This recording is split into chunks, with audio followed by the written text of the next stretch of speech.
চায়ের কালারটা দেখ কেমন। ও তুই তো কফি বানাই খাওয়াইছিস আমারে। হ্যাঁ ঠিক আছে, দিয়ে দিই পানিতে ডেকে দিও, তারপর ধনে পাতা কাঁচামরিচ। আসসালামু আলাইকুম এভরিওয়ান, কি অবস্থা সবার, কেমন আছেন সবাই? আজকে আমাদের নিউ ব্লগ নিয়ে আমরা হাজির হলাম আপনাদের সামনে। তো এখানে আপু হচ্ছে পেঁয়াজ আগে কাটতেছে। ডালটা করে ফেলছি এখানে আমি। আচ্ছা, ডাল। সকালবেলা কিচেন থেকে শুরু করলাম, কারণ আমার ব্লগ মানে সারাদিনের ব্লগ হবে আমার নিজেকে নিয়ে। তো বাসায় কি করি, তো মেয়ে মানুষ মানে তো রান্না করে, সো যেহেতু আমাদের রান্না করে খেতে হয়, আমাদের কোনো বাবুর্চি নেই, আমরাই বাবুর্চি। আমরাই বাবুর্চি। সো আমি সবসময় আমার রান্নাঘর থেকে ব্লগটা শুরু। আমি এখানে পেঁয়াজ কেটে নিচ্ছি, মাছ বোনা করবো, এখানে সবাইকে নাস্তা দিয়ে দিচ্ছি। ওটা ওটা ফেসবুকের জন্য আমার নেওয়া হয়ে গেছে অলরেডি ব্লগ। আপনারা যারা দেখেন না, যারা ফেসবুকের লিংক দিয়ে আছে, আপনারা যারা দেখে নেবেন, দেখতে পারেন। ফেসবুকের জন্য আমার অলরেডি ব্লগ নেওয়া হয়ে গেছে। আর এখানে মাছ ভিজিয়ে রাখছিলাম। মাছ কি মাছ? পাবদা মাছ। পাবদা মাছ। আজকে রান্না হবে আমাদের বাসায় পাবদা মাছ। পাবদা মাছ রান্না করবো, বোনা করবো আর কি, ডাল করছি, আর কিছু করবো না। আর এই তো টুকটাক কাজ করবো, কোথায় যাবো আজকে জানি না এখনো, তো পুরোটা শেয়ার করবো আপনাদের সাথে। আমি মাছটা দিয়ে দিলাম এখানে, কষায় মশলাটা অফ ক্যামেরাতে। এই মাছটা অনেক বেশি সেন্সিটিভ, একটা বড় পাতিল নিলাম কারণ একটু হালকা ঝোল ঝোল রাখবো আমি এটার মধ্যে। টমেটো দিয়ে পেঁয়াজ দিয়ে আগে মশলা দিয়ে, এটা অনেক সেনসিটিভ কারণ কাটা ভেঙে যায়। কাটা ভেঙে যায়, অনেক নরম বেশি। আগে একটু উল্টাই দিলাম, তারপর হলো তোমার পানিটা দিব এখানে।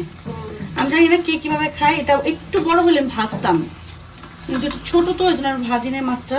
এখন এই যে এই জিনিস দেখছো অলরেডি এটা হয়ে গেছে, আমি একটু দিলাম দেখে ভাঙিয়ে গেছে। যাই হোক এখানে একটু পানি দিয়ে দিব এটার মধ্যে। দাও একটু পানি দিয়ে দিই, পানিটা ডেকে দিও, তারপর ধনে পাতা কাঁচামরিচ নামায় ফেলবো, শেষ। বেশি পানি দিব না, এটাই হালকা পানি দিব।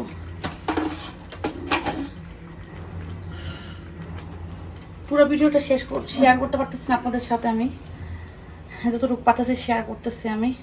এটার মধ্যে কিন্তু একটু হালকা সরিষা বাটা দিলেও খুব ভালো লাগে, যেটা আমার আম্মা করে সব সময়। আমার আম্মু আসলে আম্মুটা কি, আমি আম্মা না, একটু হালকা সরিষা বাটা দিয়ে দেয় আম্মু। ওইটা খেতে আর বেশি মজা লাগে। আবার বড় বড় যে গলদা চিংড়িটা আছে, ওটা যখন বোনা করে আম্মু একটু হালকা সরিষা দিয়ে দেয়, মানে খুবই মজা হয় খেতে। দ্যাটস ইট, এখন আমি ডেকে দিব, হয়ে গেছে। সো রেডি, আমার মাছ হয়ে গেছে। এখন আমি এখানে ধনেপাতা দিয়ে দিব সুন্দর করে, নামায় ফেলবো। একটু ঝোল রাখবো বিকজ অনেকগুলো মাছ তো, এই জন্য একটু ঝোল রাখলে খেতে ভালো লাগবে, নাহলে শুকায় গেলে আবার ভালো লাগে না। বাচ্চারা তো একটু ঝোল পছন্দ করে। রেডি আমার তরকারি।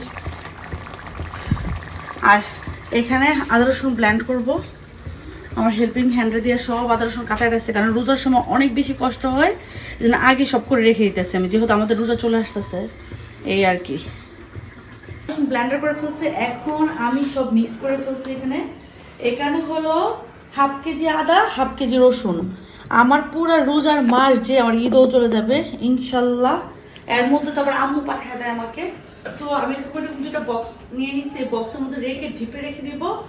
যখন আমি খাবো তখন বের করবো, বের করে অর্ধেক অর্ধেক করে আমি ছোট বাটিতে নিয়ে পড়বো।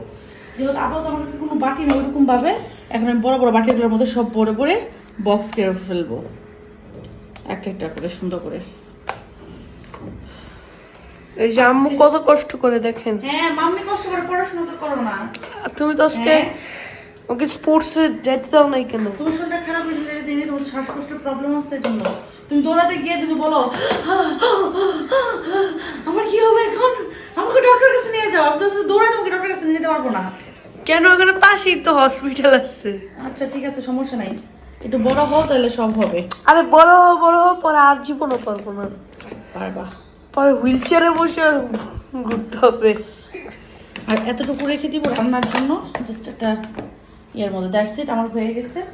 এখন এটা আমি ডিব্বা লাগাবো আর ডিব্বা ঢুকাবো। আর তোমরা এই অবস্থা করে এসছো খাবার টেবিলে না? পড়ি আমরা সারাদিন পড়ি, বুঝছো? সারাদিন পড়ো? হ্যাঁ। এবার যদি পরীক্ষাতে খারাপ রেজাল্ট করছো, সবার সামনে কি যে করবো।